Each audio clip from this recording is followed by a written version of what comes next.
Get that little mirror out and ask yourself, what are you doing? And I'm sure all of you are wondering the context of what are you doing, but that context could fit every area of your life. But this is the angle I want you, a perspective I want you to take today. Prep day is preparing you for something. Prep day 1, we were preparing you for the king that is coming, right?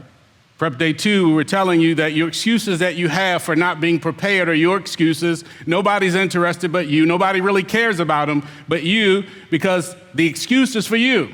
When you make it to the kingdom, I'm sure the Father is not going to ask you what your neighbor did, what your husband did, what your children did. The only thing he may ask you is what your teacher said or did or taught.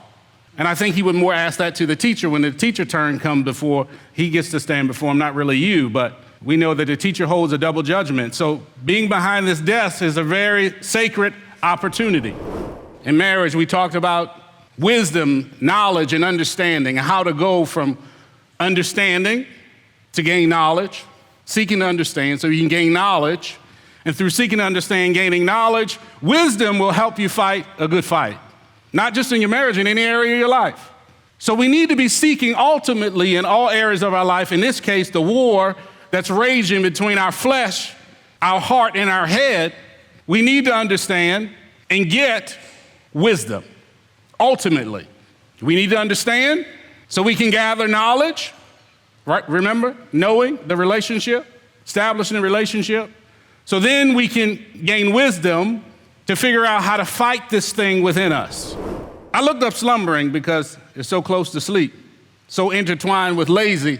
Not that sleep is lazy or slumbering is necessarily lazy, but it all fits in the point I'm making. And the slumbering means lightly sleeping, dozed or drowsy. Does that sound like somebody y'all know? They're awake, but they're just walking around life, just look like they just took NyQuil.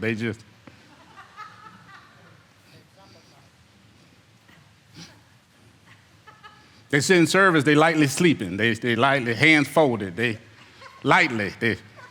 twin their thumbs. They just dozed.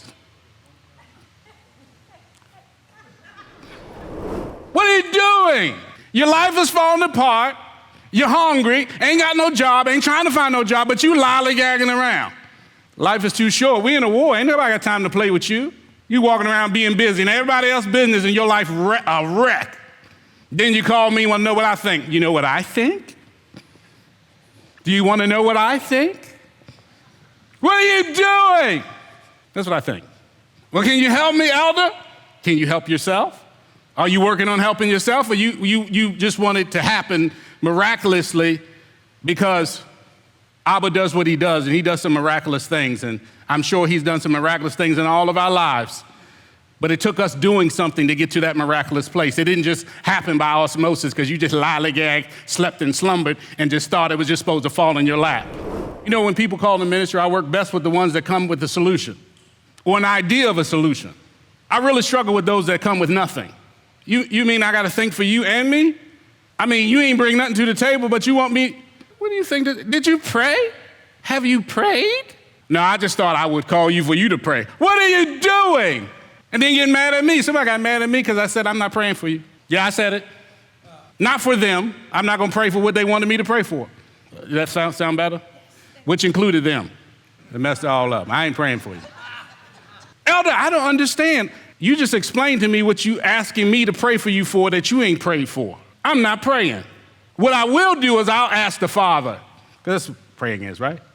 I ask the Father that you use the wisdom that he gave you to come and get the answers that you need, because you need counseling. You don't need prayer, you need a miracle, and you need to come and get counseling. And if you ain't prayed, why do you expect me to pray? You think my prayer is any better than yours? Some of us got lazy servant syndrome. You got the right heart, but you just got a syndrome of laziness. So I looked up syndrome. Syndrome means a characteristic of combinations or opinions, emotions, or behavior, a syndrome. Some of us got lazy servant syndrome. Now, I'm not talking to all the Christians. They got their own problem. I'm talking to you. I'm talking to the covenanted ones. That's why you got to get your little mirror out every now and then, and you need to look at it. Ask yourself, am I lazy? Abba revealed to me the lazy areas of my life. Am I a procrastinator? Am I lazy taking care of myself? Am I lazy with my own self-care? Am I lazy when it comes to making sure my kids or my wife or my husband getting what they need? Am I lazy in my marriage? Am I lazy in my relationships with friends and family? You need to ask yourself that. But laziness leads to poverty. Proverbs 6, we read this, verse 10 and 11. A little sleep, a little slumber, a little folding of the hands to lie down. And verse 11, and your poverty shall come like a prowler. You're not lollygagging. You're not asleep. You are. The prowler not. Do you know the Scripture says that the enemy goes around as a lion seeking whom he may devour? Just like I said with marriages, if you're not working on your marriage, you're working on your divorce. If you're not working on conquering the giant within yourself, by default, while you lollygagging and sleeping, slumbering, the prowler is coming. Who is slack in his work? Lazy, cutting corners, trying to take the easy way out. You ain't trying to work, you lazy. You ain't trying to help, you lazy. The sad part is half of you lazy don't even know why you're lazy. I don't feel like it. Or why you ain't working. I don't feel like it. What you crying for? What are you doing? I get emotional, so I can't go to work because I get emotional. Guess what? Take your emotion, put them to the side, get the work done. Because while you standing there crying, and I don't know what you're doing, the enemy is coming. And he probably already came because he in you. He already came and threw you off course. So he got you standing here all emotional. So you ain't plowed the harvest, but you expecting a return. You ain't went to work, but you want a paycheck. You ain't did nothing, and you expect somebody to pay you. You expect a government handout? But you ain't did nothing. You being lazy. You just think harvest time coming, it's just supposed to magically appear. Go talk to one of the lollygaggers. Maybe they had an answer. Well, we ain't got it. Maybe y'all can just skip around together and just be happy together. Just be happy. You're going to be happy and hungry, but y'all going to be skipping together, happy and hungry. We happy and we hungry. We happy and we... Embracing a diligent and hardworking lifestyle is not just about avoiding negative consequences, but actively fulfilling the Father's purposes and responsibilities in your life. He gave you talents, he gave you gifts, he gave you abilities. Wake up and use them.